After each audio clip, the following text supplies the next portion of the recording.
Este programa é uma produção independente e todo o conteúdo é de responsabilidade de seus idealizadores.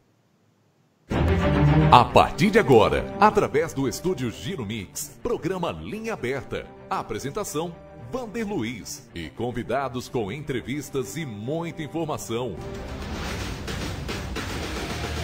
O que eu te desejo quando tudo isso passar? Eu te desejo um coração grato. Que você possa se reunir com a sua família. Usufruir, saborear de cada abraço, de cada beijo. Que você possa retomar o seu sonho. Focar no seu objetivo.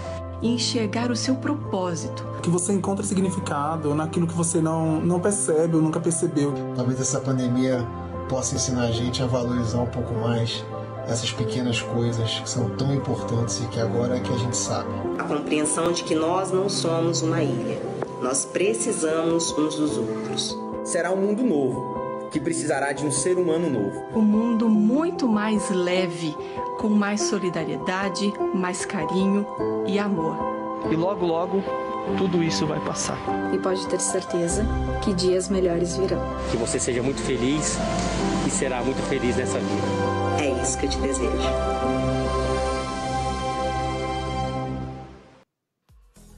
Edifício Atos, no condomínio Alexandre Dumas. Deixa eu apresentar para você uma área nobre da nossa São Roque, aqui no Jardim Flórida. São apartamentos de 100 metros quadrados, com 3 quartos, sendo uma suíte, cozinha integrada com lavanderia, e você escolhe varanda gourmet ou sala estendida. Estamos aqui no alto do edifício Atos. Que paisagem bem legal que a gente tem da nossa cidade, hein?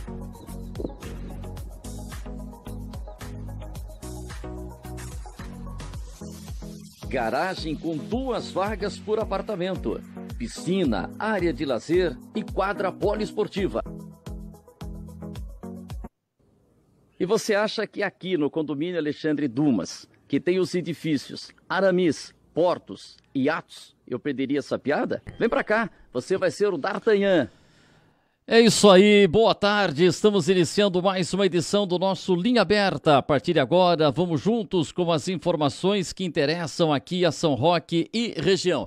Imagens ao vivo ao fundo aí da nossa Praça da Matriz. A partir de agora, nós já vamos apresentar o nosso convidado, porque a gente apresenta o convidado aqui, aí o pessoal já começa a mandar joinha. Vamos lá com o nosso convidado, deixa eu ver se ele já está aqui na nossa escuta, no nosso visual. Boa tarde, Luiz Guilherme Campos de Oliveira, tudo bem, Gui? Boa tarde, Vander Luiz, muito obrigado pelo convite, é um prazer estar aí com vocês e com os internautas. Pô, que legal bater um papo com você, mas primeiro, 2 detalhes. A barba, né, que você já estava usando barba há algum tempo, mas agora, que barba é essa, hein? Você já está quase tropeçando na barba aí, Gui? Pelas barbas do profeta e deixar de morto aqui, né? Período de pandemia fica mais difícil, então a gente decidiu aí mudar um pouco o visual. Vamos mudando para não ficar muito com a mesma cara há muito tempo. Não, mas a barba sempre foi uma marca do seu pai, né? O ex-prefeito Mário Luiz Campos de Oliveira usou barba durante muitos anos, né, Gui? Isso, durante o tempo, vamos dizer que ele foi candidato e prefeito, ele usou barba. Um pouco antes ele não usava, né? Os anos, vamos dizer, 78, 80, por aí ele começou a usar barba. Quando ele foi prefeito... quando ele foi prefeito pela primeira vez, né, de 60 a 63, muito jovem, né? A música falava, e o Mário Luiz... moço bom, engenheiro, e o Vasco Barione, ideal companheiro, ele não usava barba naquela época, usava usava uma jaqueta de couro na campanha, ficou famosa aquela jaqueta, né? Isso, jaquetão de couro e a bota, e depois entrava no Rio junto com os operários lá para ajudar a construir aí o canal da Marginal, né? Na época, isso aí era muito raro no Brasil, né? Então... foi feito um desvio e a região da Marginal era um brejão, né? Então foi feita toda a modificação do sistema viário de São Roque com um plano diretor bastante ousado na época também. E que teve continuidade em governos posteriores também, né? do Bocato, que depois convidou meu pai para fazer parte do projeto dele da engenharia. É, o Rino Bocato, que sucedeu depois o seu pai, e era uma construtora, eu não sei se chamava-se Elo, era esse o nome, Elo? Isso, construtora Elo, justamente. Uhum. Aí era o seu pai, Mário Luiz. Zito, Zizi. Sinésio fazia parte também ou não? Também. Poxa, e olha, estão mandando mensagem aqui, o Ringo Garcia mandando um abraço pra gente, um abraço, Ringo. Mas o doutor Carlos Alberto Lopes, o Pingão, que você conhece tão bem, tá falando que você tá com a cara do seu pai, tá com a cara do Mário Luiz, ou pelo menos com a barba do Mário Luiz, né? Eu às vezes chego a pensar que tô parecido mesmo, de fato, viu? Com a barba assim fica mais parecido um pouquinho.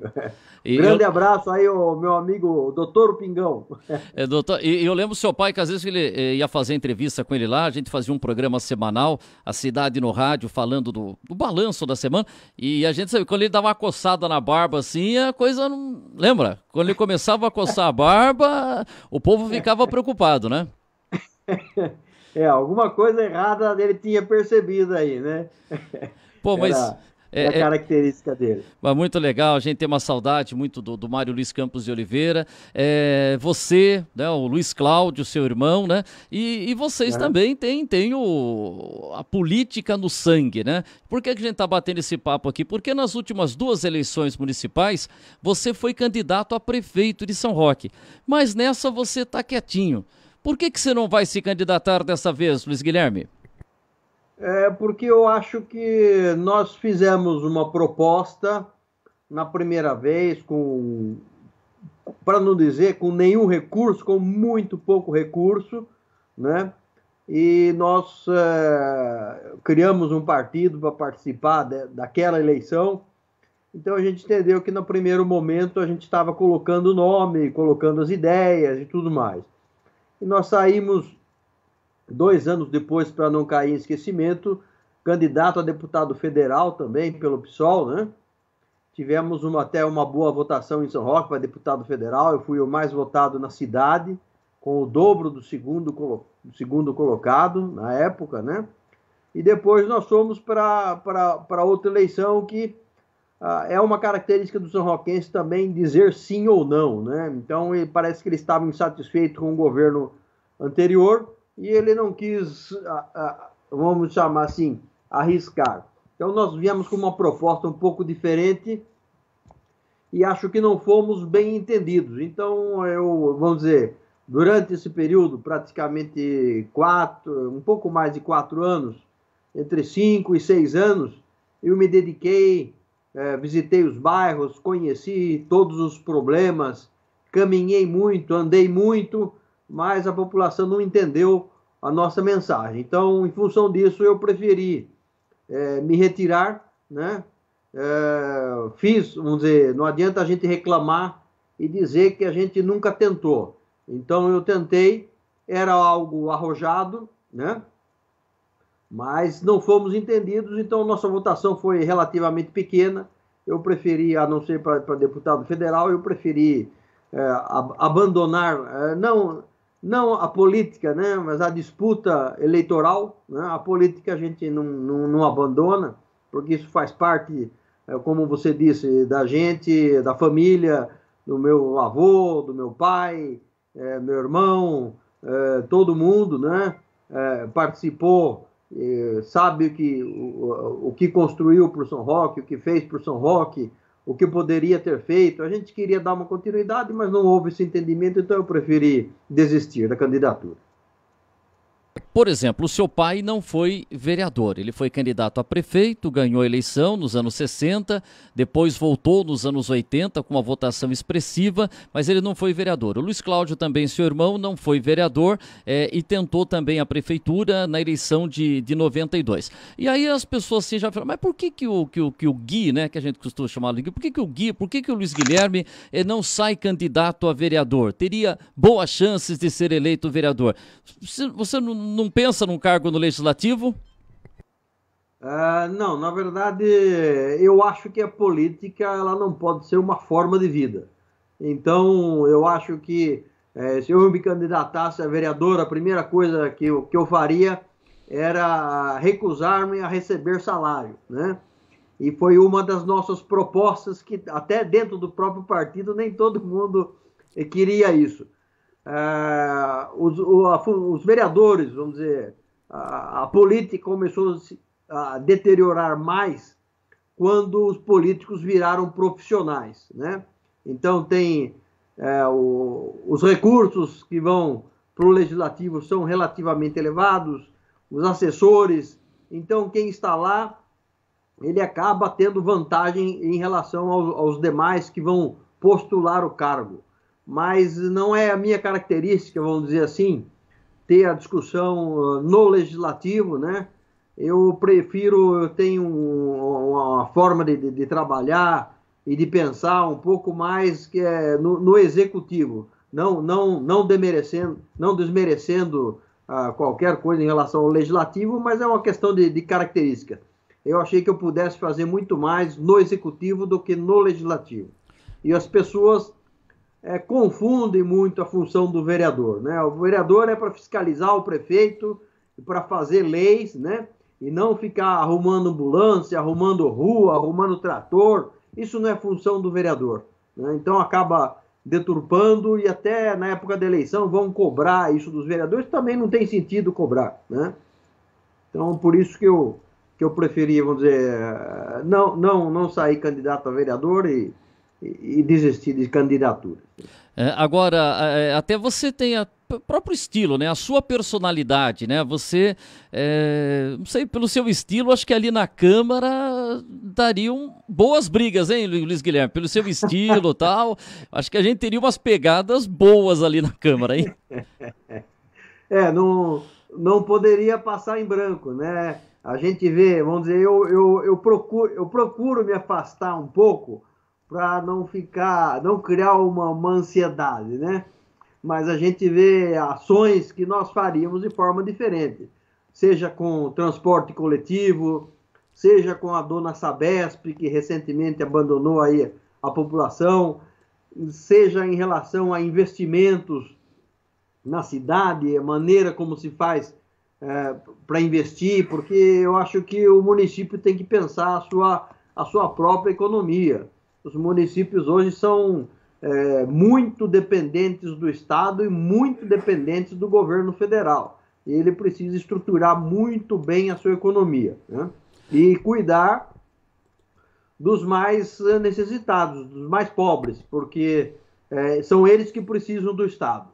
Bom, e você tem essa visão aí do lado social, isso muito do seu pai também, e eu lembro que você sempre defendendo que o hospital público e, por exemplo, hoje, agora há pouco, o prefeito Cláudio Góes decretou a intervenção no transporte público. A partir de agora, a prefeitura está assumindo as linhas da Mirage, a partir de agora a prefeitura vai administrar, vai pagar os salários e está assumindo. E logo que eu mandei as informações, até o seu irmão, o Luiz Cláudio, mandou uma mensagem para mim. A prefeitura assumindo o transporte público, ele até mandou assim, voltou a santecer, que foi durante o período com o seu pai que assumiu. Como é que se vê isso, da prefeitura assumir o transporte público devido à situação que a Mirage estava enfrentando e não estava conseguindo entregar o serviço?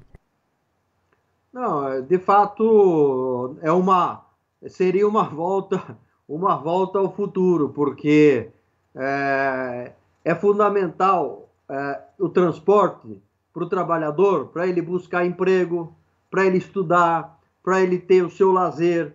E a gente, vamos dizer, nas campanhas em que participamos, por incrível que pareça, quando você faz uma pesquisa, provavelmente a maior reclamação sempre é saúde, é uma questão de educação.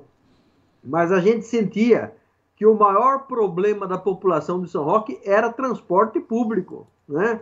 Os bairros mais afastados, o Carmo, o Mombaça. Por exemplo, nós tivemos a inauguração do shopping e São Roque foi o último município a colocar o transporte coletivo para os trabalhadores. Então você fez com que alguns empregos fossem perdidos para cidades de Araçariguama e de Mairinque, porque nós não tínhamos o transporte para a população de São Roque. E até hoje ainda ela é deficiente. Ela é deficiente nos horários principais, né? Ou seja, muito cedo ou muito tarde da noite também. Então, o grande problema de transporte coletivo é que as empresas que vencem licitação só querem comer o filé, né? E ninguém quer roer o osso. Então, tem linhas que serão deficitárias e tem linhas que serão trarão lucros. Você precisa ter um equilíbrio disso daí.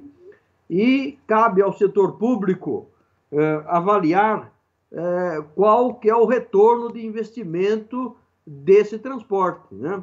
Inclusive, na nossa última campanha, nós chegamos a trazer um carro elétrico aqui em São Roque e o objetivo era até ter ônibus elétrico disponível em algumas linhas. Essa era uma proposta que nós traríamos. Então, a empresa de ônibus hoje presta maus serviços há muito tempo, já há mais de 10 anos que prestam maus serviços. E demorou muito para tomar essa atitude. Eu acho que ela é correta, mas ela é tardia.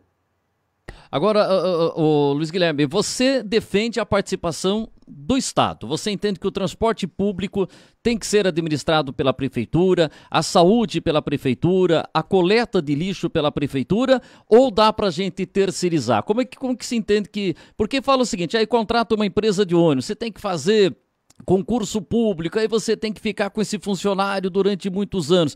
Como é que é o seu posicionamento? Dá para o Estado administrar tudo ou dá para conciliar com a iniciativa privada aí?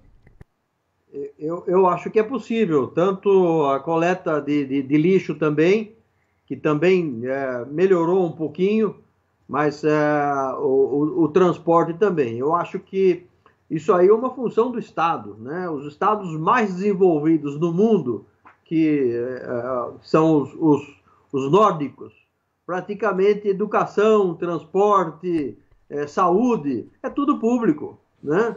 Então, por que você vai oferecer isso aí ao privado? Se o público não paga impostos e se o privado paga impostos e ainda tem lucro, então, se o público for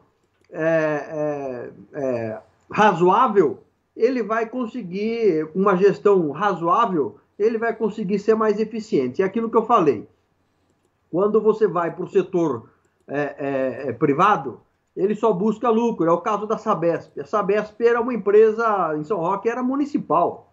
Inclusive, foi meu pai que construiu a base principal aí da empresa de água e esgoto municipal, que na época do Quintino de Lima, quando o Maluf era governador, pressionava os municípios para transferirem a Sabesp para o Estado e criou-se uma grande estatal, né? E hoje ela tem ações em bolsa. Então, você tem uma empresa hoje com ações em bolsa. Você acha que essa empresa está preocupada em melhorar o sistema de captação de água e tratamento de esgoto no município de São Roque? Dificilmente isso acontece. E os municípios do estado de São Paulo, que têm a melhor qualidade no tratamento de água e esgoto, são aqueles que são municipalizados. Jundiaí é um dos melhores exemplos em relação a isso. Então, se a Sabesp consegue dividir lucros e dividendos com seus acionistas, por que uma empresa municipal não conseguiria atender? E nós ficamos aí, a Deus dará, durante mais de 20 anos aí com essa estação de tratamento que a gente não sabe bem como ela está funcionando hoje, se está sendo coletado tudo. E agora vieram com a desculpa aí que está faltando água por causa da seca. Ora, de junho a outubro sempre nós vamos ter problema de escassez de água. Então é preciso preparar, é preciso fazer um reservatório, é preciso cuidar dos rios, cuidar dos mananciais, e a Sabesp não faz isso. Ela está preocupada primeiro com o lucro dos acionistas. A mesma coisa com as empresas de ônibus. A empresa de ônibus vai colocar ônibus no horário onde é mais lucrativo para ela, que tem mais gente, né, que lota o ônibus, os passageiros vão apertados. Não, preocupando com aqueles que têm que acordar mais cedo, que trabalham até tarde, que precisam desse transporte e que às vezes não tem disponível, ou às vezes não tem disponível até para procurar emprego, né? E aquelas pessoas também que não têm recursos para isso. Então, alguns municípios estão fazendo até tarifa zero, são poucos. Vargem Grande já deu um passo à frente nisso, né? Eu acho que o caminho é por aí. Então, o Estado cabe cuidar do cidadão, saúde, educação, transporte, e cabe ao particular, né, ao privado, cuidar de outros setores que não aqueles que são essenciais para a população. Estamos conversando aqui com o Luiz Guilherme Campos de Oliveira, e a gente vai colocar nessa roda aqui também a Simone Júdica, daqui a pouco liga para o nosso Zé Fernando Rabechini também, depois até eu quero voltar numa questão da Sabesp, mas deixa eu pegar aqui o boa tarde da Simone. Simone, boa tarde, tudo bem, Simone? Boa tarde, Wander, boa tarde à nossa equipe. E boa tarde especial ao Luiz Guilherme, que prazer tê-lo no nosso programa hoje, com muitas histórias para contar aí da sua herança política familiar e também da própria experiência dele, que tem se envolvido nas questões da cidade, também com muita ênfase. É isso aí. E pode fazer a primeira pergunta, Simone. Certo. Quero falar também que o Guilherme, ele não apenas é leitor da coluna São Roquices, o que me dá muita honra, mas ele já colaborou comigo em situações decisivas para que a coluna saísse. Ah, é? Por exemplo, em 2014, graças à intervenção do Luiz Guilherme, foi possível fazer uma entrevista com o ex-prefeito Mário Luiz, que contou muitas coisas da trajetória política dele, das situações que ele vivenciou na época da ditadura militar, e graças ao Luiz Guilherme, que foi lá, conversou com o pai dele e organizou tudo isso. E tivemos uma tarde extremamente agradável. Fomos para essa entrevista Zé do Nino, José Henrique, tio do Luiz Guilherme, e eu. O Luiz Guilherme, infelizmente, não pôde participar, que ele teve um compromisso de última hora e precisou ir para São Paulo, mas se não fosse por ele, a entrevista não teria saído. Ó, que legal, foi muito importante para ter esse registro. Aliás, o seu pai, né, Guilherme, tem tanta... Você já publicou várias fotos do seu pai, mas se tem muito material de arquivo, né? Como é que está o arquivo Mário Luiz Campos de Oliveira? Olha, tem muito... o prazer, Simone, muito obrigado pelas palavras.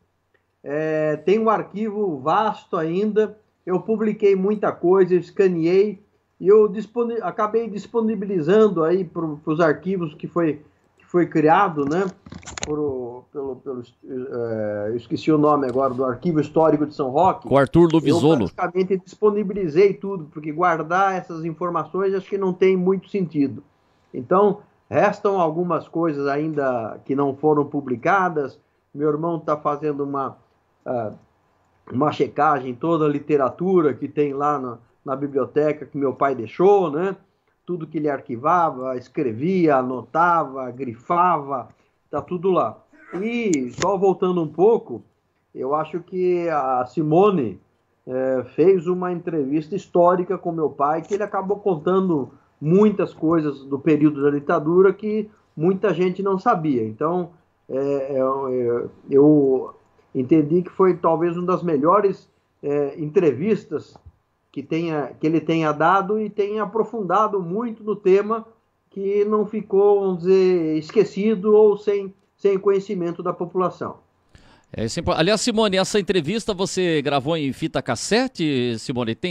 Você tem esse áudio? Então, essa entrevista foi gravada à época num gravador digital. Tá. E eu tenho ainda o áudio dessa entrevista, e na época, infelizmente, o jornal, ele acaba não tendo a mesma possibilidade de espaço que a internet tem. Então, foi feita uma concentração ali das principais informações, dos temas mais relevantes, muitos deles voltados a essa época da ditadura, em que muitas coisas que o próprio Mário Luiz disse, né, que ele nunca havia falado antes, ele falou ali. Então, ele me deu uma honra muito grande. Inclusive, ele também acompanhava a minha coluna, eu tenho a alegria de dizer isso, e como ele acreditava também na na maneira como eu praticava o jornalismo, escrevia as matérias, então ele se sentiu muito à vontade também. Ele disse isso, que ele estava tranquilo para falar absolutamente tudo que ele não havia falado antes. Então foi muito bom, nós temos esse áudio ainda guardado, e ali no jornal fizemos uma concentração dos principais pontos, tentando abranger toda a trajetória dele, não só essa questão da vivência que ele teve à época da ditadura, mas também a vivência dele enquanto prefeito. Tem uma história. Depois precisamos disponibilizar um dia esse áudio aí, ó. Precisamos um dia aí, uma coluna especial, né? A gente falar do ex-prefeito Mário Luiz Campos de Oliveira, dessa questão. Aliás, Luiz Guilherme, quando a gente fala hoje, ameaças à democracia, tal, aí tem muita gente que fala, não é nada disso, tal. Mas veja bem, você era um menino. Se nasceu em que ano, Guilherme? Meia quanto? 62? 62, 31 de dezembro, último dia do ano, 62. Mas os seus pais casaram também num 31 de dezembro, não foi? Também, opa, você tá bem informado, Vanderlei. Eu sei porque o Mário contou pra mim que ele fez questão de casar no dia 31 de dezembro e passar a lua de mel em São Paulo, e a sua mãe até estranhou que, poxa, o Mário Luiz tão empolgado com marcar o hotel, aí que ela sacou, que quando ela chegou lá no hotel em São Paulo, era o hotel onde passava a corrida de São Silvestre, e ele era treinador lá de 2 ou 3, sei lá, que acho que era o Cristanella, mais uma turma, e ele falou pra mulher, esse hotel aqui tá no lugar certinho, porque vão passar os corredores aqui da São Silvestre, por isso que ele marcou no dia 31 de dezembro, viu? Não é isso, Guilherme? Exatamente, é isso aí. Depois acabaram indo lá para Ilhabela, mas o pit stop aí foi em São Paulo para a corrida de São Silvestre, de fato. Você vê, Simone, o cara que marcou, a mulher falou, nossa, como ele tá prestativo, que ele tava de olho na corrida. Então, mas eles eram cheios dessas estratégias, porque o seu Sinésio também marcou o casamento com a dona Augusta no dia do aniversário dele. E ele disse que fez isso para não esquecer, porque ele não correria o risco de esquecer a data do casamento. Então ele marcou no dia do aniversário. Os caras tinham umas coisas. Mas por que eu falei isso 62? Porque você, Guilherme... Wander, essa pergunta era minha, Wander. O quê? Essa aqui. Não, mas não tem nada que você pode fazer. Eu ia perguntar como é que ele viveu aquele período do pai. É isso que você queria perguntar, Simone? Era essa a minha pergunta. Então pode perguntar, não tem problema. Como é que ele... Então, me recordando da entrevista que o Mário Luiz concedeu em 2014, até foi feita em 2014 essa entrevista, justamente porque em 2014 foi a comemoração dos 50 anos do golpe militar, que foi em 64. Então, eu fiz um apanhado do histórico desse período em São Roque. São Roque tem muita história sobre isso, foi uma cidade que se envolveu muito em toda essa situação. E aí, para fechar o trabalho com chave de ouro, veio a entrevista do Mário Luiz. E ele disse, então, que ele foi preso em 1964, ele ficou uma semana preso em Sorocaba, e depois ele foi preso novamente em 1970. Essa prisão de 64, certamente você não se recorda, porque era uma criança muito pequena, mas em 70 já é possível que você se lembre bem. Então, eu gostaria que você contasse para nós como que a família vivenciou tudo isso. Olha, na verdade, quem deve ter sofrido muito mais era a minha mãe, né? Porque 4 filhos, eu e o meu irmão já tínhamos nascido, a minha irmã... 2 anos mais velha, e a outra também, mais nova, perdão. Então, minha mãe foi quem mais sofreu tudo isso daí. A gente é pequeno, não sabia muito bem o que estava acontecendo, né? A gente só lembra das pessoas meio com medo de falar, e quando meu pai voltou da segunda prisão, que foi em Itu, eu me lembro que ele chegou na casa do meu avô, que onde era hoje é o supermercado Estância, né? Ali era a casa do meu avô e estava lá o Zizi, Zito, conversando. Isso eu me lembro, mas a lembrança é muito pequena em relação ao fato, né? Que a gente tinha 7 anos ainda, mas certamente quem mais sofreu aí certamente foi minha mãe, com 2 filhos, mais gestante, 4 filhos pequenos, né, na época, então deve ter sido muito duro para ela, né? E para o meu pai também foi muito difícil, porque era difícil arrumar emprego, as pessoas não davam emprego, né? Ele tinha a construtora dele, depois ele acabou indo trabalhar aí no Acesso de Sorocaba, depois ele acabou saindo daqui de São Roque, ele foi trabalhar na CBPO, Companhia Brasileira de Projetos e Obras. A gente foi morar em Foz do Iguaçu, onde ele era responsável por um projeto de uma hidrelétrica no Paraguai, no mesmo tempo que estava sendo construído Itaipu. Itaipu ia demorar um pouquinho mais, ele estava construindo uma usina chamada Icaraí, no Paraguai, que era uns 60 quilômetros da fronteira, e nós moramos em Foz do Iguaçu. E depois nós fomos morar em Uberaba, onde ele trabalhou na construção de estrada de ferro, e moramos também em São Bernardo do Campo, onde ele trabalhou na construção da Imigrantes. Ele era responsável na parte de túneis e viadutos, né? E até depois voltamos para São Roque. Ele retomou a sua carreira política, fazendo muita campanha desde, eu lembro de 74, com então o senador Fernando Henrique, na época, depois quando ele elegeu, foi Quércia, governador. O Montoro, 82. Depois, isso, quando houve uma divisão, mas era Montoro, né? Montoro, depois Quércia, e você tinha que votar tudo junto no mesmo partido, e eram poucos partidos também, né? Então, até essa divisão de partido, não sei se ela é boa ou se ela é ruim, né? Mas, ou seja, a gente, vamos dizer, quem sofreu mais foram os adultos, né? A criança não sabe muito bem o que está acontecendo. E certamente minha mãe foi quem mais sofreu com tudo isso. Só em cima disso? Com certeza, ainda mais que ela estava grávida, né, na época dessa prisão. E dentro desse mesmo tema, se você me permite, Vandir, só emendar uma questão aqui. Hoje nós temos visto de maneira muito forte essa questão do negacionismo, que vem na ciência, em várias coisas. E existe também um certo negacionismo com relação a esse período da ditadura militar no Brasil. Muita gente diz que não aconteceu nada, que não foi nada, e muitas vezes até se ouve isso das próprias autoridades que nós temos no país. E para vocês que vivenciaram tudo isso, existe uma vontade de se falar a respeito disso para que as pessoas realmente vejam que tudo isso aconteceu, não se trata só de conversa fiada?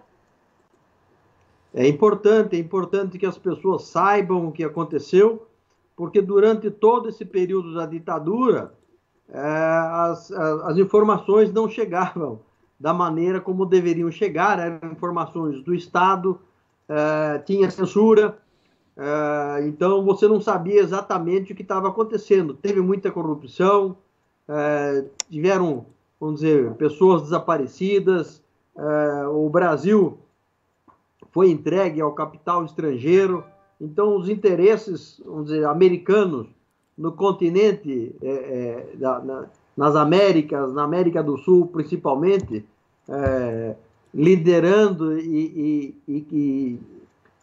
gerindo todo esse golpe, né? E não é diferente agora. A única coisa que mudou é que eles não precisam dar o golpe, né?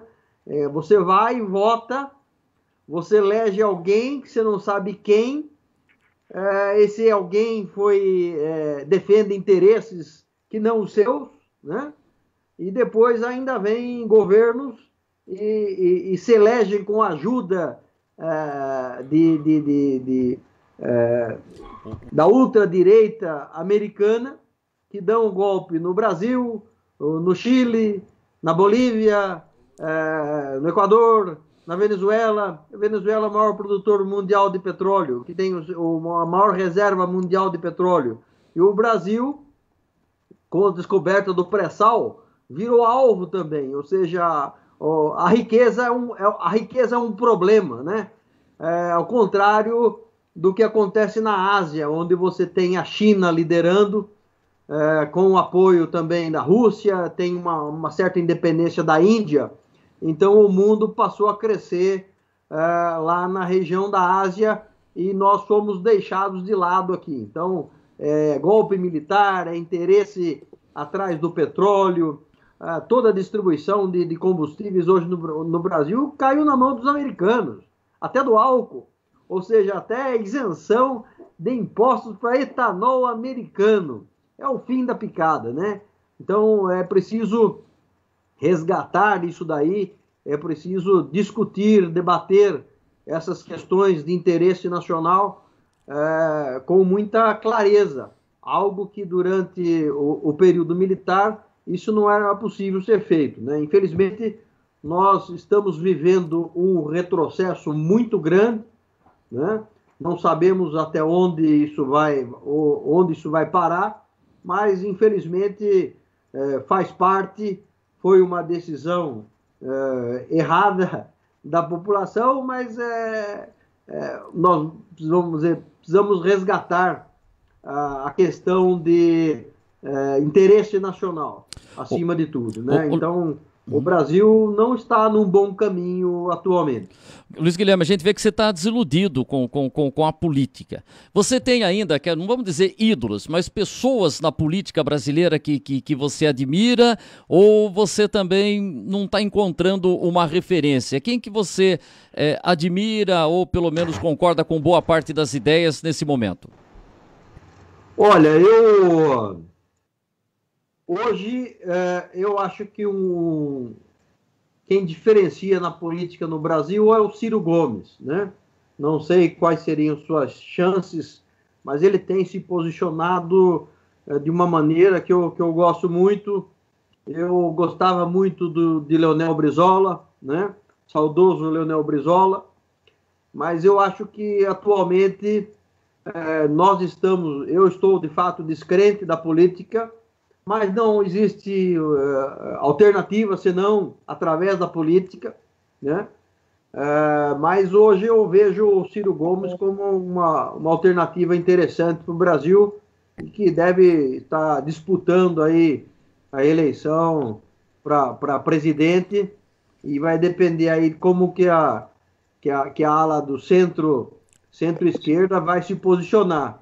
Esperamos que seja algo parecido com o que fez a Argentina, onde a ex-presidente abriu mão para um outro candidato com chance de derrotar a direita lá na Argentina. E ela foi candidata a vice e gozado lá na Argentina, o vice-presidente, né, é o presidente do Senado, né, tem uma outra assim. Agora, o Luiz Guilherme, e aqui em São Roque, já vou passar para você, Simone, e aqui em São Roque, você está com alguém nessa eleição, depois de ter sido candidato 2 vezes a prefeito, você apoia algum dos candidatos que a gente tem aí, Guilherme? Não, eu não apoio. Eu fiz questão de ficar, vamos dizer, um pouco distante da política local. Eu procuro acompanhar um pouco política nacional, mas localmente, vamos dizer, a gente veio com uma proposta bastante diferente e arrojada, né?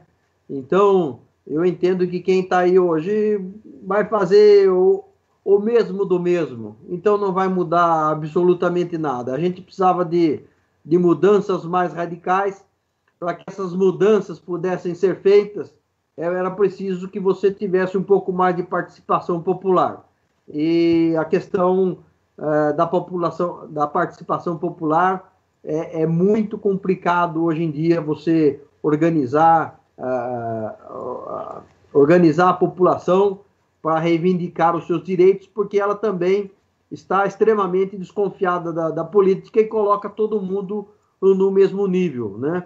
Então, a questão ficou aí de juntar um monte de gente, juntar um monte de partido, oferecer um monte de cargos comissionados, que é um absurdo a quantidade de cargos comissionados que você tem. Então, você, em troca de cargos comissionados, um ajuntamento de partido, de interesses individuais, eu acho que você não vai chegar a lugar nenhum. Então, como a minha ideia de governo é muito diferente das que estão por aí, eu prefiro não apoiar ninguém. E é importante ressaltar que aqueles que estiverem apoiando o governo federal certamente não teriam absolutamente meu apoio, né? Tanto na manifestação daquilo que o governo federal faz, até no seu silêncio, porque o silêncio também fala muita coisa. Estamos conversando aqui com o Luiz Guilherme. Simone, já vou passar para você, vou colocar também o José Fernando Rabechini aqui na conversa, mas só quero registrar que o Zé Balaio está mandando um grande abraço para você.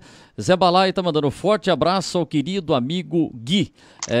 O Toninho Barba está acompanhando a gente também, Jair de Oliveira Prado, a Ivone Rodrigues Anselmo, boa tarde Ivone, boa tarde para Irene também, o Jair Oliveira Prado lá de Indaiatuba, o Jair do Táxi falando que hoje tem mais militares no governo que na época da ditadura. O Luan Tausent, dos Anjos Lopes, também acompanhando. O Eduardo Nogerini está mandando um abraço para você, Luiz Guilherme, dizendo que ele trabalhou com você na prefeitura, no departamento de esportes e turismo. E ele está falando aqui que você era competente demais, está enchendo sua bola aqui, Eduardo Nogerini. Se vier alguém xingando, também vou falar. O Donaldo Lopes Júnior.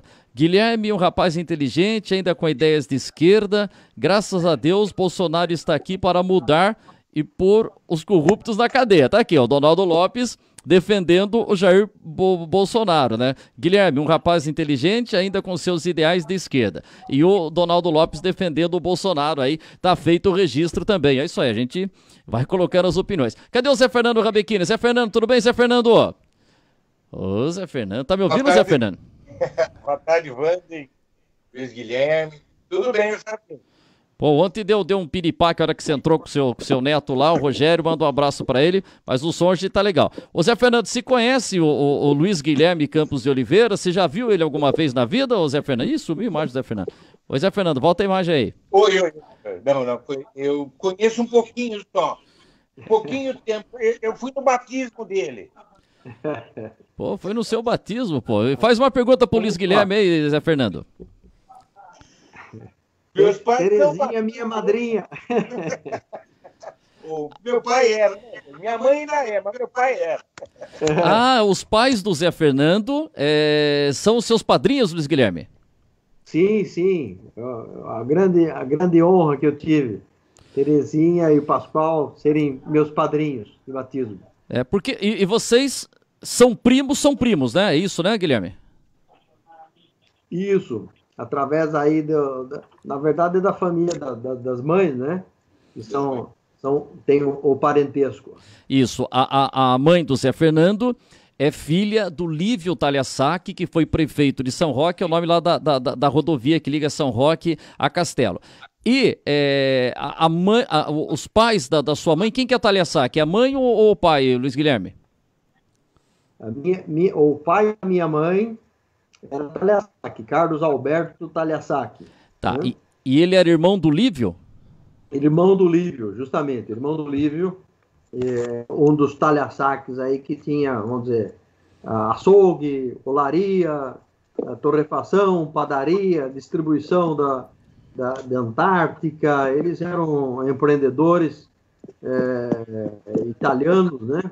Chegaram aqui e fizeram muito empreendedorismo aí no município. Né? Tá, e pro lado do seu pai, então o seu pai foi prefeito, o seu avô foi prefeito também? Também, Gentil de Oliveira foi prefeito por um tempo curto, tá? E também foi o meu tio-avô também, então tem muito parentesco aí. Tá, quem que é o seu tio-avô? Quem que é o tio-avô? Ah, o Olívio, né? Isso, Olívio. Aí tem todo um... Eu Remo também. Diga, Zé Fernando. Também tem Remo, Talhasac. Remo. O Roque era pequeno, as famílias, eram poucas famílias, né? É isso aí. Tem uma pergunta para ele, Zé Fernando? Na verdade é um prazer vê-lo aqui, né? Fiquei contente. Ele deixou a política, eu acho que... Eu não sei, eu digo foi bom para você, ruim para São Roque, viu? Mas a nossa política aqui está no país, né? É uma coisa triste, quer dizer, a gente vai de mal a pior, né? Sai o ruim, entra o pior, sai o ruim, quer dizer, mas pena que pessoas como você não deixaram a política, é uma pena. E quanto eu acho que pessoas inteligentes podem ser de esquerda, de direita. O problema não é a esquerda e não é a direita, é a atitude das pessoas. É esse que me preocupa. É isso que me deixa triste. E sei que você teria ótimas atitudes. Não importa. Para mim, José Fernando Rabechini, a direita ou a esquerda inexiste. Existem as atitudes das pessoas, as atitudes dos políticos. E eu sei que as suas seriam as melhores possíveis. Opa, se você fosse... Fernando... Pode falar. Não? Obrigado, Zé Fernando, pelas palavras. Está muito difícil fazer política no Brasil. É um ato heróico hoje, né? Eu tentei, preferi voltar para a minha vida privada. Hoje me dedico ao setor de energia.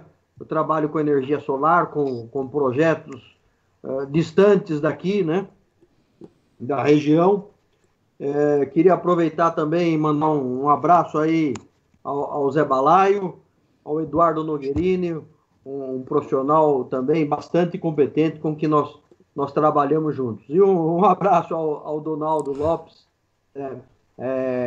A discussão de direita, esquerda e tal, ela vem muito...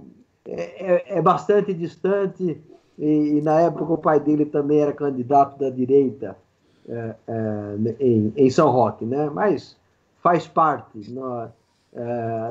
Não precisamos pensar todos iguais, mas precisamos ter uma ideia, um conhecimento e saber o que nós queremos, não para nós, né? Mas para a nossa cidade e para o nosso país. Então aí talvez a gente diferencie nos pensamentos e nas atitudes. Mas um abraço a você também.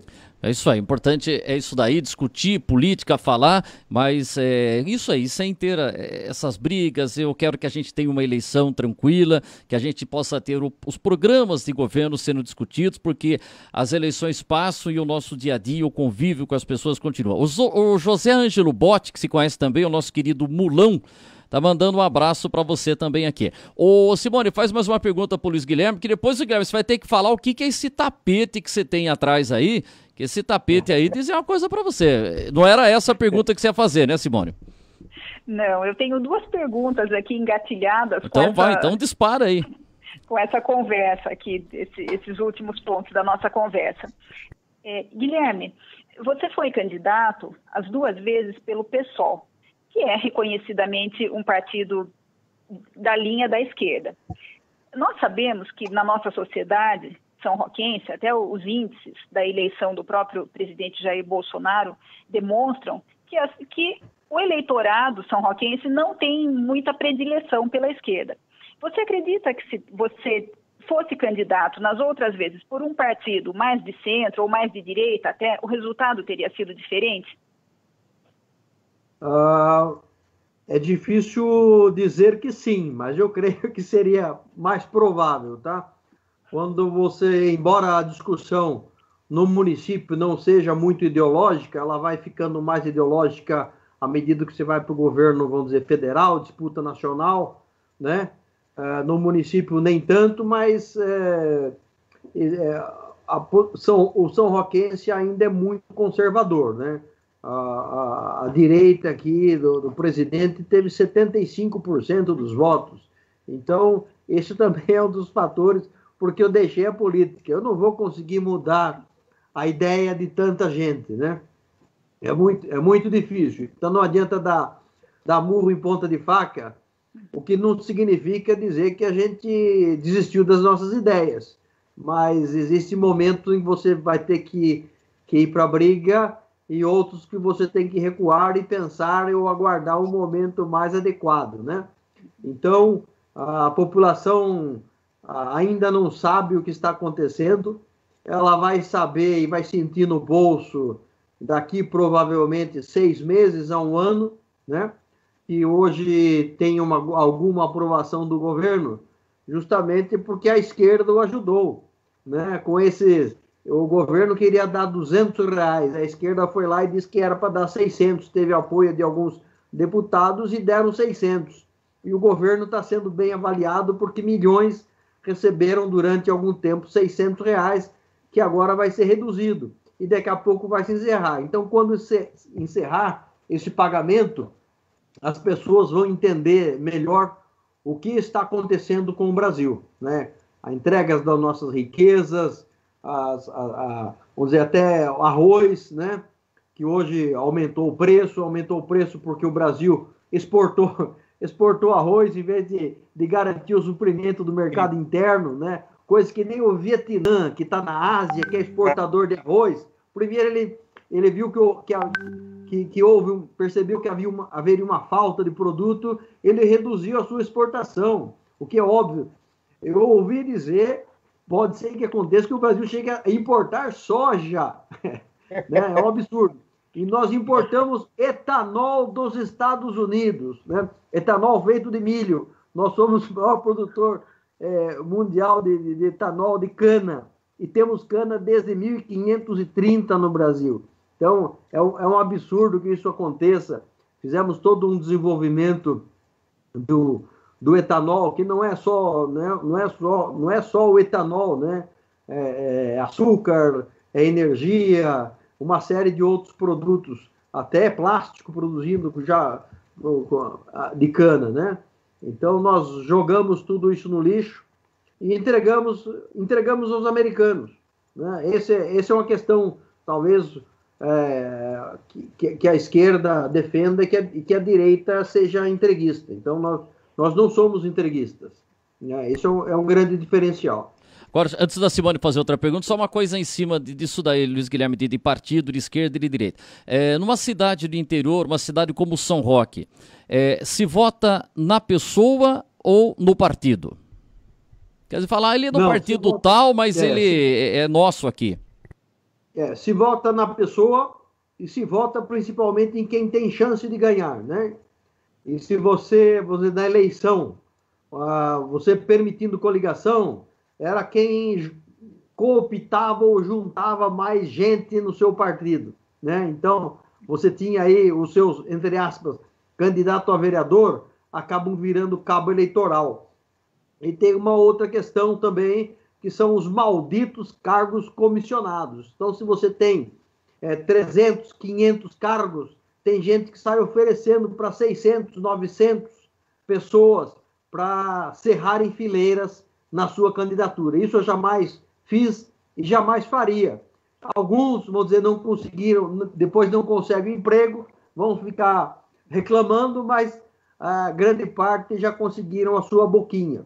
Então, são pessoas que geralmente não são as mais qualificadas para o setor e têm um compromisso de longo prazo. Então, com o município, com a cidade, não dá para pensar no curto prazo, né? Então, você tem que pensar 5 anos, 10 anos, 15, 20 anos para frente, senão a gente não consegue sair do lugar e nós estamos praticamente parados, né?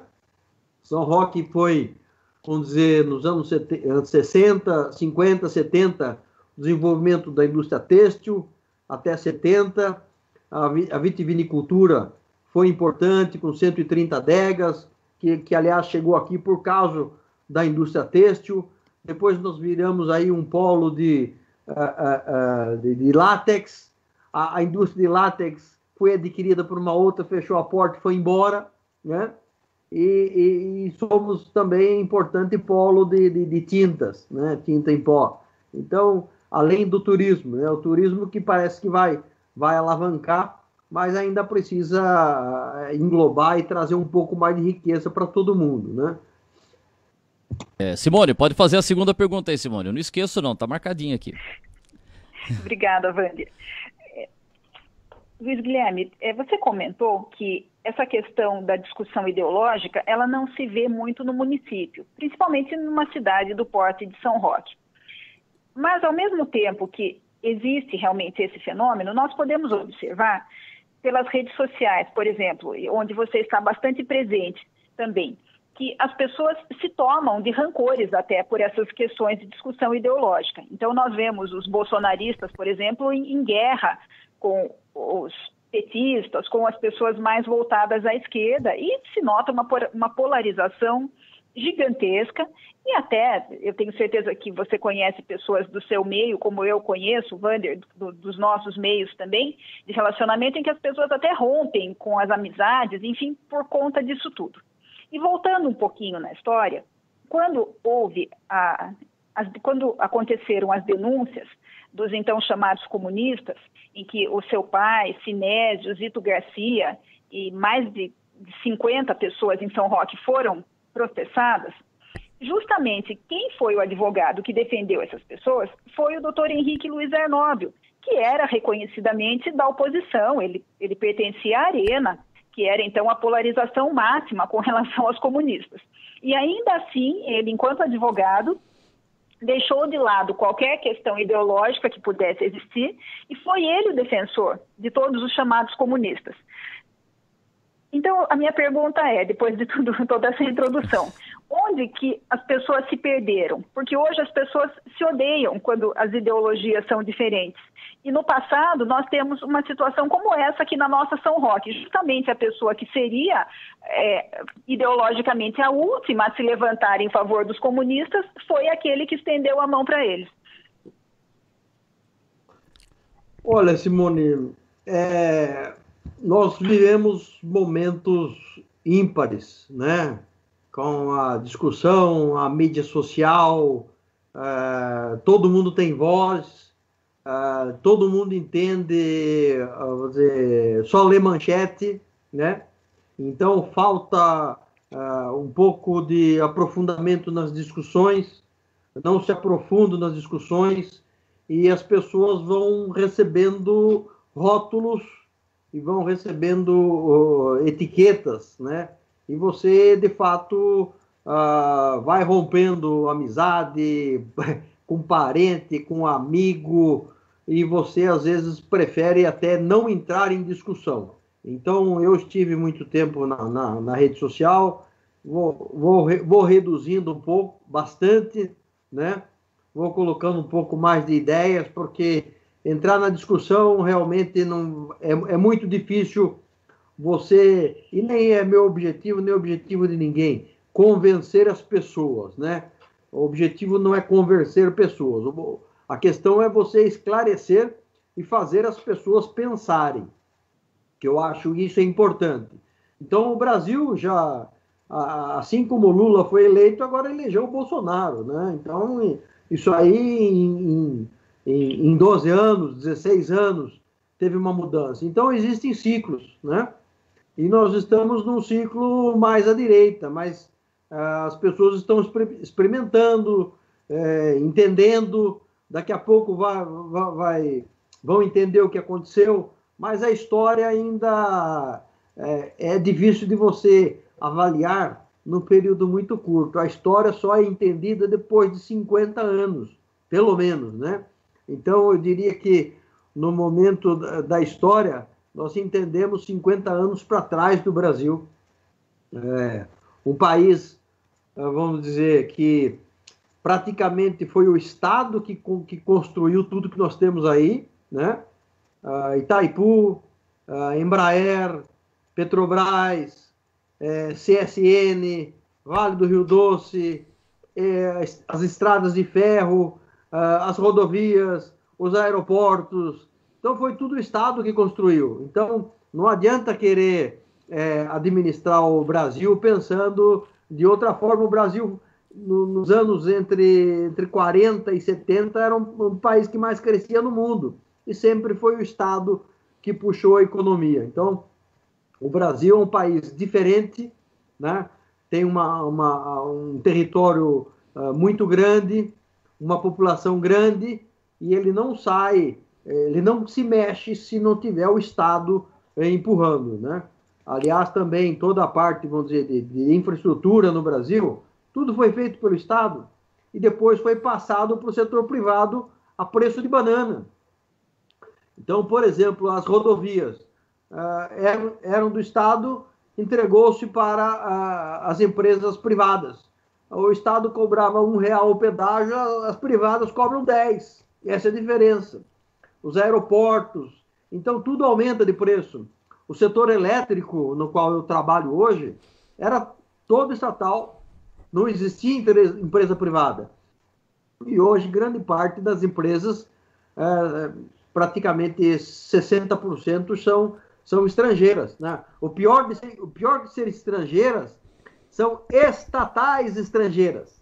Então, no setor elétrico, as estatais são chinesas, francesas, italianas, espanholas e portuguesas. E nós entregamos o patrimônio nosso para o estrangeiro tomar conta e pagamos mais caro por isso. Então não tem nenhum avanço em relação a isso. Isso não é avanço, isso é um grande retrocesso. Então, querer administrar o Brasil de acordo com o interesse estrangeiro, é muito difícil a gente caminhar e ir para algum lugar. Aliás, falta no Brasil muito planejamento, né? A questão hoje virou uma discussão política de curto prazo e tentando sempre algo para manter-se no poder ou chegar ao poder. Então, o Estado o desenvolvimento do Brasil ficou num 20º plano, né? Então, o Brasil está carecendo um pouco, aliás, perdeu o bonde. E para recuperar isso vai ter que correr muito, porque nós perdemos o bonde para a Ásia, para a Europa, né? E estamos, vamos dizer, tendo um alinhamento estratégico com os Estados Unidos, que é uma nação decadente, né? Daqui a pouco o governo vai ter que decidir aí o seu parceiro do 5G e certamente vai cometer mais um erro. Estamos conversando aqui com o Luiz Guilherme Campos de Oliveira. Deixa eu ver, o Zé Fernando, você continua na linha aí, Zé Fernando? Estou firme aqui, estou ouvindo aqui e até acrescentaria do nosso lado sambroquense que se você citar todos os nobres envolvidos naquela época, você viu uma coisa, eles eram políticos, tinham visões diferentes. Eu até era mais velho que Luiz Guilherme nessa época, conhecia-os mais de perto talvez.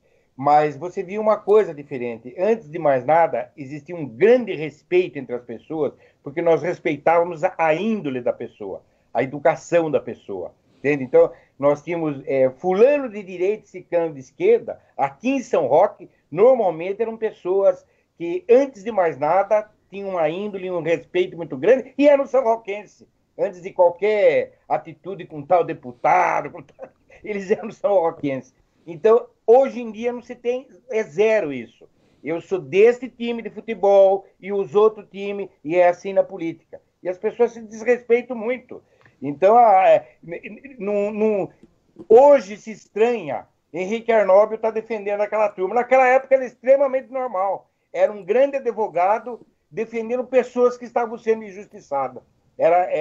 Essa visão eu tenho perfeitamente. Hoje isso não aconteceria. Hoje ou teria muito dinheiro envolvido, ou então teria uma briguinha partidária aí. E, por exemplo, eu sou uma pessoa que cada vez menos participo das redes sociais, porque eu já fui ofendido pelos dois lados, por fazer um simples comentário. Eu fui ofendido por pessoas que defendem Bolsonaro, por pessoas que defendem Lula, e você não pode ter sua pessoa, você tem que ter um lado. E eu até fui deixando isso. Então está acontecendo muito isso. As pessoas estão levando de uma forma que se desrespeita as opiniões. É difícil dar uma opinião como você está tendo agora, abertamente, né? Vamos dizer assim, fechada na rede social, que você vai tomar um pau que buscar vão te ofender. Você concorda ou não? E aí, Gui, ouviu aí, Guilherme? Exatamente. Mas a ofensa, Zé Fernando, ela também acaba atingindo todo mundo, tá? É jogador de futebol, é político, qualquer um que dê qualquer um que dê uma opinião hoje, ele está sujeito a uma chuva de críticas e o problema não é só críticas, né? São ofensas, né? Então, o nível do debate ele é muito baixo, ele é muito ruim. Então, ou você vai desclicando, desfazendo amizades para não ficar irritado, ou você, às vezes, lógico que não pode se isolar, precisa entender também o que quem pensa diferente está pensando, né? Você não vai interagir, você vai ler e segue para o próximo, né?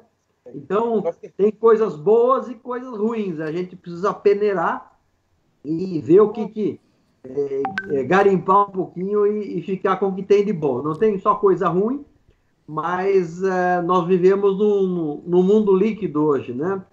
Onde tudo é imediato, né? Antes as pessoas nasciam, tinham uma formação e ficavam naquele emprego durante 5, 10, 20, 30 anos. E hoje você vai ter várias profissões ao longo da sua vida que vai mudando. Eu já passei por várias áreas também, né? Eu sou um exemplo disso, mas agora é cada vez maior. E as pessoas chegam com 18 anos numa empresa hoje e eles querem ser presidente quando tiver 19. Então, é assim que funciona hoje e passam em cima de todo mundo da forma que der. Então, a disputa, ela vamos dizer, mais selvagem, né? E tudo num imediatismo. E, por incrível que pareça, nós temos hoje uma educação ruim, mas com muitos profissionais formados que não têm emprego e não terão emprego, né? Muitos virando aí motorista de aplicativo, entregadores e tudo, por falta de opção. Então, alguns até com formação profissional muito boa, alguns deixam o país porque entendem que lá fora tem outras oportunidades e outros vão trabalhar em profissões, vamos dizer que elas não precisam de tanta qualificação, mas elas têm uma formação muito boa. Isso é muito triste, né? Deixa eu fazer o seguinte, Guilherme, vou pedir só nessa reta final aqui, né, para só ser um pouquinho mais curto aqui nas respostas, para a gente colocar aqui as últimas perguntas, que a gente já está 1 hora falando com você, passou rápido aí, é muito legal a gente bater esse papo aqui. Simone, eu já vou passar para você, mas eu quero dizer que as pessoas estão comentando, e você, 2 coisinhas, rapidamente assim, de onde é esse tapete? Porque eu tenho que perguntar, é um tapete mesmo que está aí atrás de você, é outra coisa, que eu não entendo muito essa coisa de decoração, mas de onde vem esse tapete? É do Aladim esse tapete aí ou não? Esse tapete é de uma viagem que eu fiz ao Peru, a Cusco, Machu Picchu, né? E representa aí, foi feito pelos índios, né? Peruanos, e eles representam as chamadas linhas de Nazca, né? Que são aquelas linhas que formavam desenhos de animais, etc., enormes em territórios grandes e que até hoje são geram muito mistério, né? Então esse é um tapete peruano feito por artistas lá da região. Tá, e outra rapidinho, você falou da Sabesp, a Sabesp hoje é uma empresa que tem ações, até ações internacionais, tal aí, mas aí não ficou nesse contrato de 20, 30 anos a responsabilidade dos vereadores de fiscalizar, isso até uma coisa que o Zé Balaio falou várias vezes aqui, tem um contrato e a prefeitura, os vereadores, tem como chamar a Sabesp e falar, opa, você não está seguindo o contrato, né, o Luiz Guilherme, ou que se coloque no contrato o que a gente precisa. Tem um contrato, o contrato, se não me engano, era de 30 anos, ele foi renovado. Eu, na época, houve audiência pública na Câmara Municipal, eu fui, fiz as minhas contestações, eu fui à Assembleia Legislativa em São Paulo e participei até de uma CPI da Sabesp, né? Mostrando aí as dificuldades que os municípios tinham com as ações da Sabesp, mas cabe aqui, de fato, ao poder público cobrar aquilo que está no contrato, né? Eu me lembro, na época, vamos dizer, que eles assinaram o contrato dessa renovação, onde você tinha todo um planejamento para a cidade. E até na época, acho que 3, 4 anos atrás, havia uma previsão do Mombaça de ter água em 2023, né? Sendo que tinha todo um investimento de aeroporto, shopping, condomínios e tudo mais, e e a população lá do Mombaça sem água. Então, além de problemas com tratamento de água de rios lá da região. Então, é preciso uma cobrança grande da Sabesp do que diz respeito também a captação da água. É preciso fazer reservatórios naturais em São Roque, é preciso fazer uma represa, um parque com uma represa que você tenha essa água justamente para garantir os períodos de estiagem, né? E que nós não temos isso. Então, ficou 2 meses sem chover, fica todo mundo sem água. Não pode ser. Jundiaí fez um grande parque, fez uma grande represa, é municipal e tem água para 20 e 30 anos. Então, eu acho que a gente precisava fazer isso e precisava cobrar da Sabesp isso daí, né? A proteção dos rios, o plantio de árvores e recuperação dos mananciais, e além do reservatório. Bom, o Zé Balaio está falando aqui que existe também uma comissão de acompanhamento da execução do contrato com a Sabesp. Isso é importante, está aí feito esse registro também. Simone, você tem uma última pergunta para o Luiz Guilherme, sei que tem muito assunto aqui. Aliás, só uma curiosidade, o seu Luiz é com S, o do seu irmão Luiz Cláudio é com Z, o seu é com S, o dele é com Z? Isso, o meu é correto. Mas o meu é Luiz com Z, o meu tá errado também? A reforma ortográfica, eu fui vítima da reforma ortográfica, que o Luiz passou com S e com acento, né? E meu irmão era com Z ainda. Mário Luiz, meu pai, era com Z também. Mas você vê, o seu pai com Z, o Luiz Cláudio com Z, e você é mais velho que eu com S, então no meu não seguiram a reforma ortográfica e em 66 colocaram Z. Aliás, a gente tinha aquela música famosa da campanha do Mário Luiz, né? Mário Luiz, aí falava, aí entrava o Dimas Boschetti, falava, e no dia 3 de outubro, lá na cabine, marque com um X o nome de Mário Luiz, né? E agora rimava, e agora tá bom para quem chama Henrique, né? Porque no dia tal, 15 de novembro, deu um clique no Henrique. Eu já vou fazer uma... Foi boa, Simone? Foi boa? Quem está acompanhando o nosso programa também é Teovino Nogueira. Boa, Wander, foi boa. Foi boa. E Teovino Nogueira, grande abraço, Teovino Nogueira. Eu gosto muito de Teovino Nogueira. Teovino, depois eu quero que você venha bater um papo aqui com a gente também. Sempre uma pessoa legal para a gente bater um papo, colocar opiniões. Um abraço aí, Teovino Nogueira, que está acompanhando aqui o nosso programa também. Faz sua última pergunta, Simone Júdica. Minha última pergunta, Gui, é a seguinte. Você falou que trabalha com a energia solar. A energia solar já está presente na realidade aqui de São Roque. Qual o impacto que isso pode ter em relação à natureza e à economia também, se a cidade aderir a isso? E porque tem aquela história que fala que aqui é uma cidade muito fria, que energia solar não dá certo aqui, mas dá certo lá em Campos do Jordão e tal. São Roque é uma cidade que tem condições de ter energia solar, ou tem essa lenda aí? Não, aqui é mais frio, São Roque, Biúna não dá. Tem essa lenda aí ou isso acabou, Gui? Não, tem sim. O que acontece, eu estou no setor já há 5 anos, mais ou menos, né?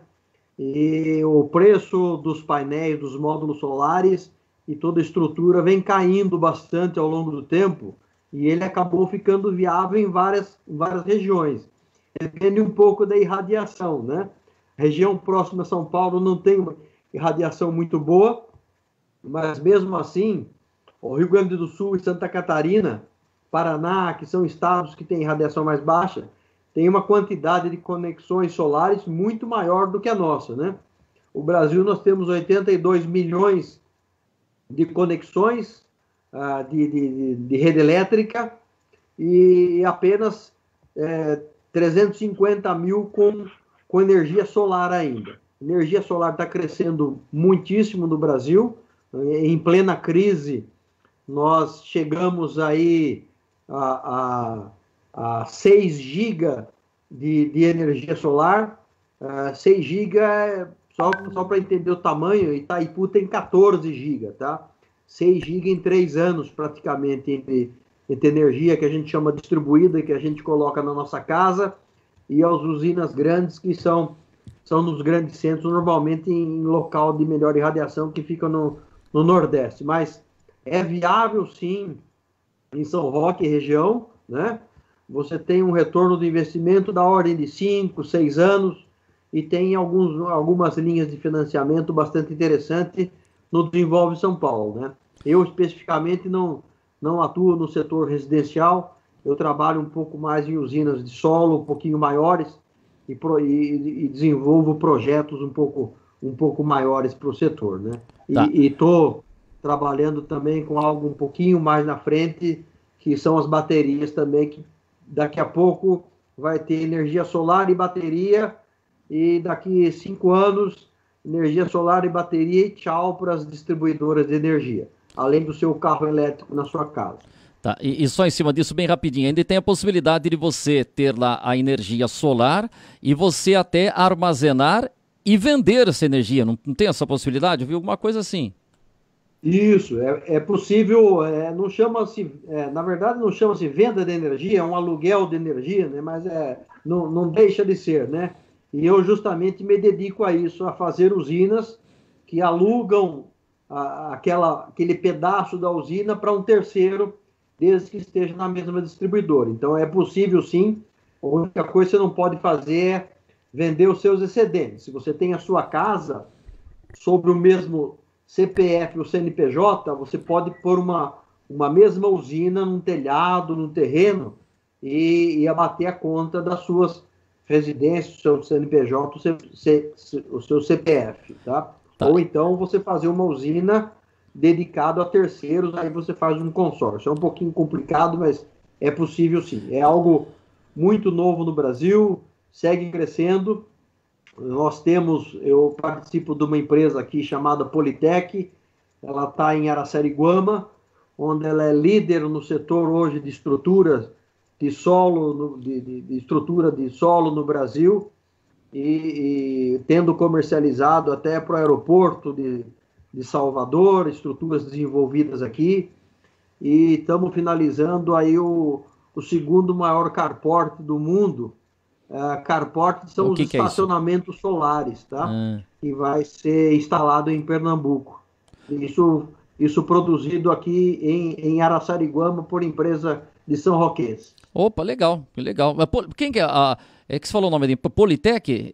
Como é que chama a empresa? Não é do Atílio Tavernari?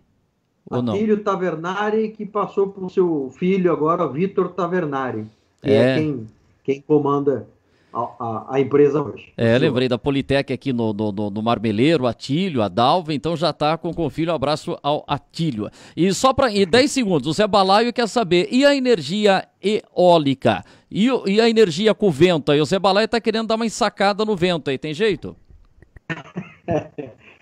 Ensacar o vento foi uma ideia infeliz. Essa ela vai pagar por isso a vida inteira, Dilma. O Brasil é um grande produtor de energia eólica, praticamente 15% da produção nossa já é eólica, principalmente instalados no Nordeste, né? Nós tínhamos uns estudos antes do desenvolvimento do setor,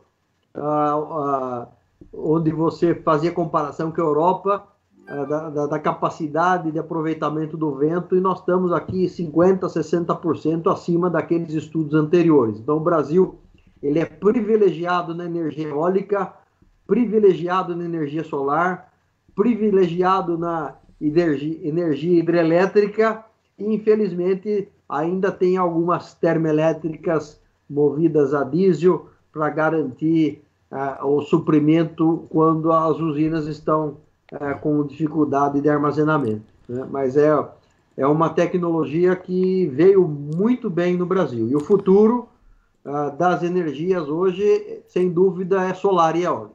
Legal. Zé Fernando, dá um abraço aí no nosso Luiz Guilherme Campos de Oliveira, batemos um papo, falamos um pouco de política também. Dá uma mensagem final aí pro Luiz Guilherme, hein? Um abraço, Luiz Guilherme. E a minha pergunta final você acabou de responder, que era qual seria o futuro. O futuro tem que ser eólico e a solar, mas você já respondeu. Então, na verdade, eu queria te deixar um grande abraço, dar um beijão na sua mãe, que faz tempo que não a vejo. Minha mãe deve estar vendo lá, deve estar brava. Ela fala, puxa vida. Mas elas não se vê há tempo também, mas assim que acabar tudo, a gente dá um jeito delas se encontrarem também. Dá um abraço do mundo e foi um grande prazer revê-lo e poder conversar com você, e principalmente ouvi-lo nas suas explanações inteligentes, como sempre. Opa, tá aí. Muito obrigado. Obrigado, Zé Fernando. Obrigado, Simone Júdica. Wander Luiz, nossos sempre agradecimentos. Parabéns pelo trabalho que você vem desenvolvendo ao longo dos anos. E todo o resgate também que você tem da história do município. A gente tem acompanhado muito o seu trabalho e a preocupação que você tem em ajudar e estar informando toda a população. Parabéns pelo trabalho, a gente fica à disposição e foi um grande prazer estar aqui com vocês. Um abraço. Peraí, não vai embora ainda. Peraí, não vai embora, peraí. Só que se eu falar aqui, peraí. Você ganhou o voto do Zé Fernando e você agora foi quando é candidato, já arrumou o voto do Luiz Fernando. E o Luan Townsend, é isso que se pronuncia, dos Anjos Lopes, não conhecia o Luiz Guilherme, só havia ouvido falar bem dele. Cabeça pensante e progressista. Espero conhecer um dia pessoalmente. Arrumou mais um voto para você aqui do Luan Townsend. Já arrumamos dois votos para você aqui. E o Marcão, o querido Marcão Gagliardi, Portugal, você compra um automóvel... Ah, tá. Falando que em Portugal você compra um automóvel e ganha carga de energia solar grátis. É verdade isso lá em Portugal? Em alguns lugares, sim, você já consegue carregar o seu carro sem pagar energia, né? Portugal está bastante adiantado, mas quem está um pouco na frente ainda é a Noruega, né? Noruega, mas é o também. Por exemplo, você vai em Coimbra, você mesmo encosta seu carro ali na rua e você abastece. Eu vi muito isso na cidade de Coimbra. Na tomada? Isso, exatamente, é uma tomada especial, mas... que vai ser comum daqui a pouco no Brasil e nos condomínios, nas ruas, estacionamentos e tudo mais. É isso aí. Então, Marcão Gagliardi mandando abraço, Toninho Barba acompanhando, Carlos Roberto dos Santos, abraço ao Carlinhos, Pingão dizendo aqui que um debate em alto nível, muito legal. Simone, sua despedida do Luiz Guilherme, Simone. Ou tem uma pergunta na saideira aí, Simone? Não, é só a despedida mesmo, e eu vou fazer uma revelação também. Opa! Cuidado com as revelações. Não, as revelações são totalmente próprias, não impróprias. Revelação, porque tinha fotográfica antes, né? Agora já digital, mas vamos lá. O Luiz Guilherme também anunciou já que deixou a carreira política. Momentaneamente, né? Não aposentou, né, Luiz Guilherme? Só está afastado, né? Definitivamente. Mas não fala assim, porque depois vão pegar esse trechinho do programa daqui 4, 5 anos. Olha o que ele falou antigamente. Não fala. O mundo gira muito, né, Simone? Pois mas a revelação não é nenhum segredo de Estado, nada disso, mas você já havia me perguntado sobre o convite que eu havia recebido anteriormente para ser candidata a vice-prefeita, e na época não foi dito, mas hoje aqui na presença do Luiz Guilherme, eu digo que eu tive a honra de ser convidada pelo Luiz Guilherme, da primeira vez em que ele foi candidato a prefeito de São Roque, ele me deu a honra do convite de que eu fosse a candidata a vice-prefeita, compondo a chapa majoritária com ele, e já naquela época eu não tinha pretensões políticas, como não tenho hoje, mas guardo com muito carinho, com muito respeito esse convite que eu recebi do Luiz Guilherme. E também quero dizer, por fim, que é uma perda para São Roque o Luiz Guilherme se afastar definitivamente da vida política partidária, mas que desejo que com o conhecimento, a experiência, a visão de mundo que ele tem e a inteligência, como disse o Zé Fernando Rabechini, ele não se afaste das questões da cidade, porque mesmo fora da vida política partidária, eu tenho certeza que você tem muito a oferecer a São Roque, Luiz Guilherme, com toda essa gama de conhecimentos que você tem. Muitíssimo obrigado mais uma vez, Simone. Bem lembrado do convite que a gente fez a você naquela época. Eu nunca coloquei isso publicamente, mas você teve essa oportunidade. Muito, muito obrigado pelas suas palavras. E só uma coisa, Luiz Guilherme, você é engenheiro de alimentos, é isso? Qual que é a sua formação? Eu sou engenheiro de alimentos com especialização em gestão empresarial. negócios, e depois eu fiz curso de energias renováveis na USP também, tá? Tá, e teve até uma experiência bem interessante, você trabalhou fora do país, né? Você trabalhou no Paraguai, não foi isso? Trabalhei no Paraguai, numa empresa sueca, que eu fui lá abrir o escritório e cuidar das operações. Depois eu voltei também, eu era responsável por projetos de desenvolvimento de produtos para América Latina, América Central, América do Sul também, América Latina. É legal, é isso aí. E agora tá aí com esse trabalho da energia solar, né? Um dia você vai contar pra gente aqui essas histórias da sua experiência profissional no Paraguai e outras empresas também. Obrigado, Luiz Guilherme. Simone, obrigado, Simone, pela participação. Abraço, Simone. Obrigada, eu que agradeço. Um abraço a todos. É isso aí. Obrigado, Luiz Guilherme, pela sua participação. Até uma próxima oportunidade. Você é sempre nosso convidado para falar dos assuntos aqui da nossa cidade e também dos assuntos nacionais e internacionais, que você tem muito essa visão de mundo. Obrigado, Luiz Guilherme. Dá um abraço a todos aí e continue publicando as fotos do seu pai aí, o ex-prefeito Mário Luiz Campos de Oliveira, que tem muita história para contar. Obrigado, grande abraço. Muito obrigado, um grande abraço a todos, estamos sempre à disposição. Legal. Um abraço a todos os ouvintes, um grande abraço. Valeu, obrigado ao Luiz Guilherme participando com a gente aqui, Luiz Guilherme Campos de Oliveira, obrigado Zé Fernando Rabechini, Simone Júdica e a todas as pessoas que estiveram acompanhando aqui o nosso programa. Legal, isso que a gente gosta de falar das coisas aqui da nossa São Roque, ouvindo as pessoas aqui da nossa São Roque. É isso aí, fechamos mais uma edição do nosso Linha Aberta. Deixa eu ver se tem alguma mensagem aqui no WhatsApp. Não, tá tranquilo. Amanhã nós estaremos de volta com... A Simone está na linha ainda? Ô Simone, obrigado então Simone. Para fechar, tem um olhar jurídico, tem um olhar da cronista. Wander, com toda essa nossa conversa boa com o Luiz Guilherme aqui, hoje foi realmente esse olhar da cronista, poder voltar na história da nossa cidade, falar com o São Roquense que ama a nossa cidade. E isso para nós, que como você sempre diz, nós somos como minhocas, né? Nós gostamos aqui da nossa terra. Com certeza hoje foi um programa muito especial. Então eu fico com esse olhar de agradecimento pela presença do Luiz Guilherme, pela oportunidade de poder falar sobre todas essas coisas da nossa cidade, personagens da nossa cidade, e por ver também um São Roquense se destacando em tantas áreas, como é o caso do Luiz Guilherme.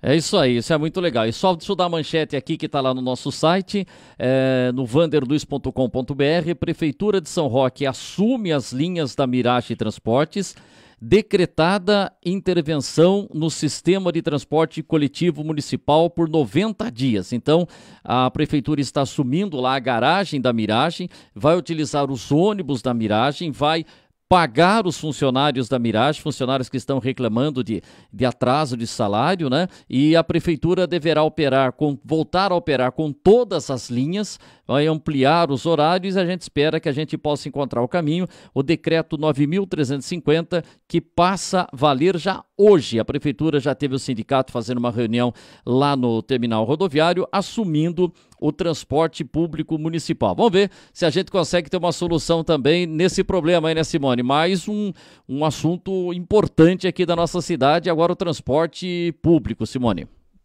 Pois é, São Roque tem vivido momentos bastante desgastantes nesses últimos dias, tanto por conta da questão do transporte público, quanto por conta da questão da falta de água também. E tomara que agora, com essa atitude da prefeitura, os ônibus voltem a circular da maneira devida, porque a população tem sofrido muito com a falta dos ônibus, a diminuição da frota circulando, e principalmente agora, nessa época da pandemia, em que as pessoas têm que a todo custo evitar as aglomerações e se veem obrigadas a enfrentar essas viagens aí com os ônibus lotados. Então, que bom que a situação está se resolvendo e desejamos que se resolva mesmo a longo prazo, que não seja só alguma coisa momentânea, assim como a questão da água, que esperamos com toda a ansiedade que todo esse problema se resolva, porque ninguém consegue viver sem a água, né? E ainda mais nessas épocas em que a higienização é tão recomendada, é imprescindível, e esses últimos dias em que foram tão quentes, as pessoas ficarem atravessando essa situação é realmente muito desgastante. Então é preciso que a Sabesp seja cobrada efetivamente a cumprir tudo que foi colocado no contrato, que os vereadores façam a cobrança que cabe a eles, a prefeitura faça também o seu papel de fiscalização e de cobrança, e essa comissão que o Zé Balaio disse que existe, que ela haja também de maneira enfática, porque eu acho que agora é necessário uma grande reunião de esforços para que a Sabesp cumpra o seu papel, que já tem deixado a desejar durante décadas, né, na cidade.